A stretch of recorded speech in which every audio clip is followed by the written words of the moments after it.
Good evening, everyone. Mike Palmer from Know Your Rights and Success Coaching International with another live update tonight. Tonight's going to be a little bit shorter and to the point than some of the other videos. As you can tell, I'm really tired. I've been completely overwhelmed. I'm still actually only catching up to emails from Wednesday.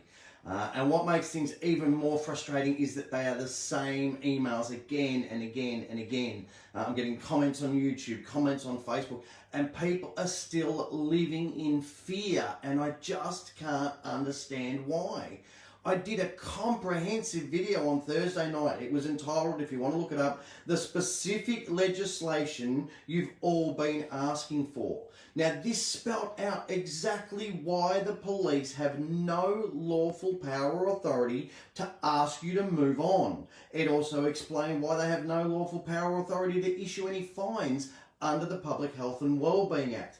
And people are still out there worried about, wearing masks because they're worried about getting a fine. Please, if you didn't watch that video, go and watch it. It's on our Facebook group and it's also on our YouTube channel. It's really detailed. Now, look, absolutely, I totally get it why people might be worried about, especially in Melbourne, getting arrested, for challenging the police. Okay, because the media's been showing all these anti-maskers being arrested and stuff. But what people don't get is those people who were being arrested were trying to organise rallies and protests. They weren't arrested just because they weren't wearing a mask. Okay, they were arrested because they're trying to organise rallies, or they stood up and challenged the police and told them this, that, and everything else. We're not saying do that. Okay, if the police say I'm going to write you a fine if you don't put a mask on, say great, give me the fine and just move on. Don't worry about it. Don't live in fear. Just take it and move on. Okay, now look, I do understand where that fear comes from to a degree. As I think I've said before, when I started out in my martial arts training as a lowly little white belt, I was so in fear of getting hit and kept my hands up here and did everything I could to not cop a hit because I was so scared about copping that hit. Okay, and of course eventually that that day happened and I copped a good hit to the head and it was like, okay, well that hurt. But the interesting thing was, it didn't hurt anywhere near as much as I thought it was going to hurt. It didn't hurt anywhere near as much as I'd made it out that it was going to hurt in my brain before it actually happened. Okay, that fear of being hit was way worse than actually ever being hit. Now, once you get hit 10 or 20 times, well, it's no big deal. Of course you don't like it, you don't enjoy it, but it doesn't have that hold over you. It doesn't have that control over you anymore. And it's exactly the same when it comes to fines or going to court. Trust me, take it from me. I've received more fines out there than most people. Okay, I've spent more time in courtrooms than most lawyers. Okay, so I know how it works. Yes, absolutely. The first time you get the big piece of paper with all the red writing on it, it's scary. The first time you walk into a courtroom, it's scary. But once you've done it a few times, okay, it's nowhere near as scary. And the other thing is, even the first time, once it actually happens, it's not as scary as what you think it is. Okay, now if anyone's still worried about this, if anyone's genuinely concerned about this, please, we've got something like 19,000 members on our Facebook group. Just go to Facebook, type in Know Your Rights group. Okay, this is going onto the page, but look on the actual group. Okay, and just say, hey, I've never received a fine, what's it like? I've never been to court before, what's it like? I've never been pulled over and spoken to the police, before, what's it like? And get some feedback from our members who've been out there and actually done it. And you'll find that fear is misplaced. It's really not as bad as what a lot of people are thinking it is. Okay? Now, the key to this is if you get a fine, so what? It's just a piece of paper. It's just like this. That's all it is. Okay? It doesn't consume you or anything else. I mean, again, we've been telling people for ages, this book has all the answers. The Aussie Speeding Fines book has a very simple 1, 2, 3-step letter process. They're all written for you. You just cut and paste your details in and send them off. So if you're an absolute newbie, if you're an absolute beginner, if you're genuinely, really, honestly scared, grab this book. It lays it all out for you. Okay, now for those of you who are a little bit more advanced, what you can do is you can use those letters as an outline or a template, and then you can add in all the questions and all the references to things like the legislation that I covered on Thursday night's video, that we've covered on Tuesday night radio shows before, and in a bunch of these other videos too. Okay, so there's tons and tons of information that you can use to successfully challenge a fine. Don't be afraid of getting a fine. Now here's the thing, if worse comes to worse, absolute worst comes to worse, you write the letters off, they go, no, we're not going to withdraw this, then you simply write in and say, okay, I want this heard in court. Now again, people freak out, oh, but I don't want to go to court. Yeah, nobody wants to go to court. Okay, let's be real, no one wants to go to court. But here's the thing, just because you elect to go to court, just because you fill out and say, I want this heard in court, doesn't actually mean it will go to court. Please jump on the Aussie Speeding Fines website. There's a link in the description to this video. Click on the testimonials tab and you'll find, I think it's something like 6 or 7 pages of testimonials that they've collected over 10, 12 years now. And just see how many people have successfully written in those letters and had fines withdrawn. Okay, then have a look at how many people elected to have it go to court, and then they wrote back saying, oh, we've done a review of this matter and we've decided not to proceed to court, we're going to issue with a warning. It happens all the time.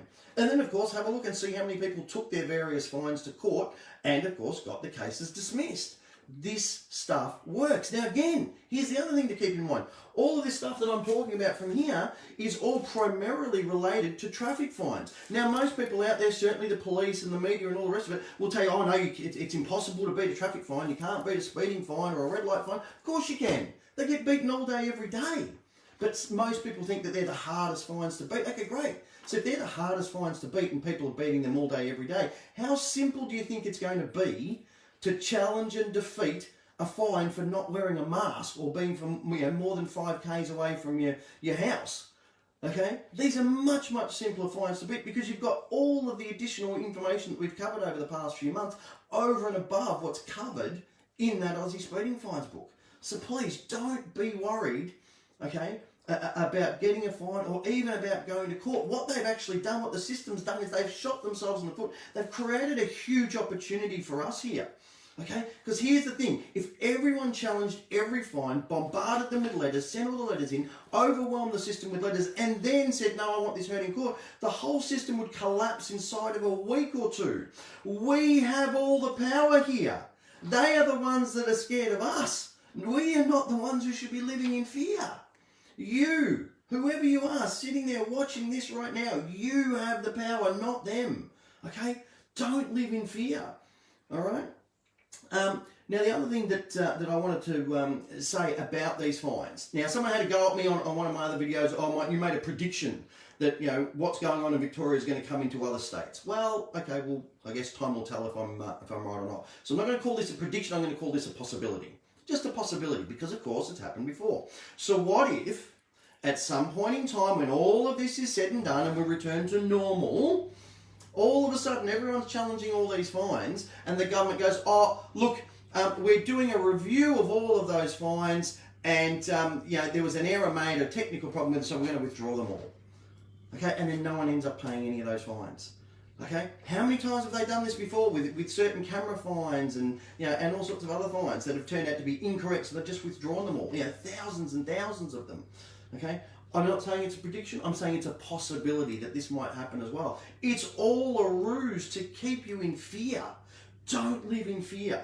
Okay, whatever you do, don't live in fear. Someone put it perfectly on, I think it was a comment on one of the YouTube videos, and it says, my freedom does not end at your fear. And I think that's a really powerful statement. Now, I've heard fear explained really, really well before. Fear, F-E-A-R, and it stands for false evidence appearing real. False evidence appearing real. So let's have a look at some examples of that. Okay, let's have a look at maybe how some of your fears right now are actually just false evidence appearing real. So, now, these are examples, these are just questions. I'm not here to answer them for you, this is for you guys to answer for yourself. But, question number 1, do you honestly, genuinely, really believe, right here, right now, today, that a lone gunman, okay, Mr. Lee Harvey Oswald, single-handedly took out JFK right on the eve where he was about to sign the paperwork to remove the US from the Federal Reserve System? Do you honestly believe that's what happened? Because that's what the government's told you. That's what the Warren report said. But is that what you believe? Okay? Do you really believe that an old bloke with a big hairy beard living in a cave brought down the Twin Towers at 9/11? Because again, that's what the government told you. That's what the media told you. What do you believe? Now, even some of my hardcore, mainstream, non-conspiracy friends, none of them believe the mainstream narrative, okay, about 9/11. Now, again, it doesn't matter what I believe, it doesn't matter what my friends believe, it matters what do you believe. Do you really think that's what happened? Do you really believe, honestly, that Martin Bryant, okay, a guy with an IQ of 66, okay, fired off 17 shots, killed 12 people and wounded 10 in 15 seconds, all whilst firing from his hip? Okay, something that the most highly trained, army personnel snipers can't even replicate. Okay, do you really believe that's what happened? Or do you believe maybe there's something else going on? Now, given those examples and given whatever your responses to those questions are for you, do you really believe what the government is telling you right now? That this COVID-19 is the most contagious, deadly disease in history, okay, that requires everyone to wear a mask, albeit just a paper one or something you made at home, okay? The entire economy must be shut down, especially here in Victoria. Oh, and by the way, you can't go out between 8 p.m. and 5 a.m. because that's somehow going to make things worse. Do you really believe that narrative? Do you believe that's honestly correct? Or is it just possible? Is it possible that maybe you're being lied to and deceived? Maybe at least you're not being told the full story. Now let's just say that you or someone that you might have passed this video on to genuinely believes, okay, that the government honestly does care about you. They're really genuinely doing their best to save lives. They have your interests at heart, okay? That's fine, but what about all the inconsistency with the so-called expert reports? Okay, the World Health Organization, this is supposedly the authority on all of this. Okay, now they came out and originally said that asymptomatic and pre-symptomatic people, okay, very rarely spread the virus. Then they quickly backpedaled a few days later and said, oh, no, we didn't mean to say that. This is our clarification on that. Now there's more reports going around that they've done 180 degrees or 360 degrees again, and now they're coming back out again and saying, well, no, they're not actually spreading it. Okay? They're just chopping and changing as they go. I don't know what's correct. But just the media themselves can't get this right. Okay? Dictator Dan has locked down Victoria. But again, the World Health Organization, the authority, has come out and said, we are urging countries not to go back into renewed lockdown to help stop the spread of COVID-19 because the costs are too high.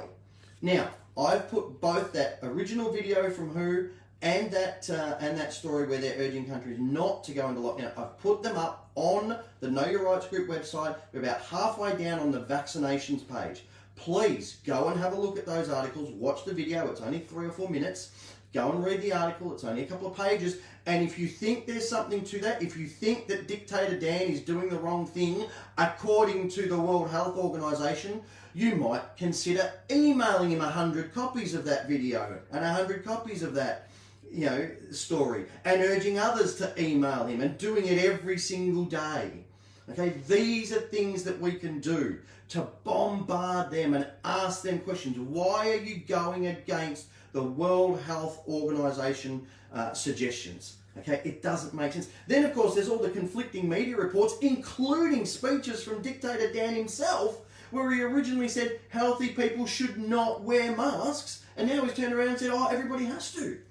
It's so inconsistent, it doesn't add up. Now, here's the thing. All these inconsistencies and changes in stories, they didn't exist with, Port Arthur and 9/11. You either believed the mainstream narrative or you didn't.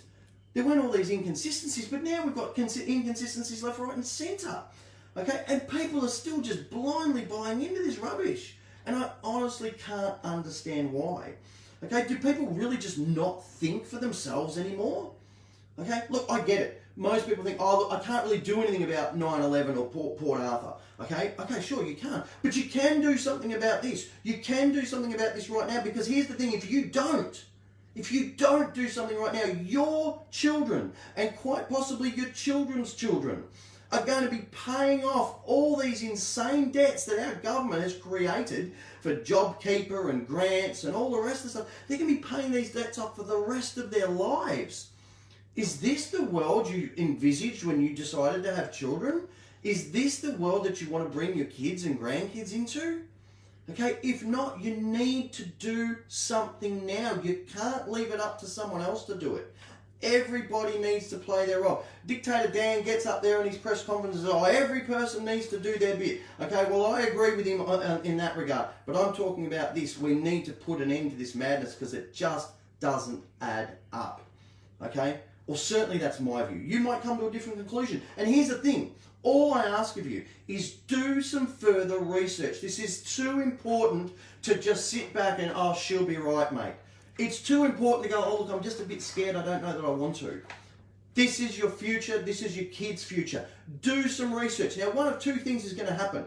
You're going to do some research, you're going to come to the same conclusion, and you're going to have the same beliefs as you had before. Okay, great. Well, that's reaffirmed your position. It's made it stronger. No problem.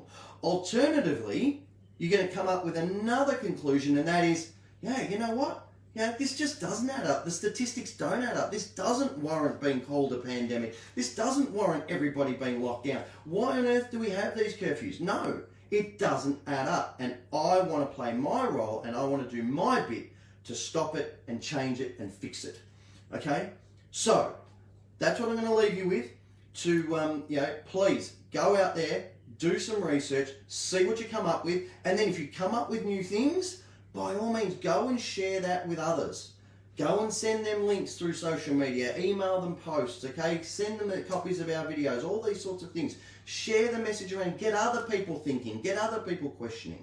You know, one of the simplest and one of the best and most effective questions still today is to ask people out there, so when are you going to take your mask off? When you're told? Is that what you do at 40, 50, 60 years of age? You do what you're told? Come on. Okay, these are really simple but really powerful questions. So I'm going to leave you with that as we wind up this weekend. And as always, please, whatever you do, make sure you get informed, you get fired up, and you get proactive. And one of the best ways, of course, to do that is through our books. And we do still have all 3 books available on a special with one lot of postage on our website. Okay, there's a link in the description, so please have a look at that if that's of interest to you. And otherwise, a reminder, there's no live show this Tuesday, but I do hope to be back with another live video on Thursday night. Until then, have a great week, everyone.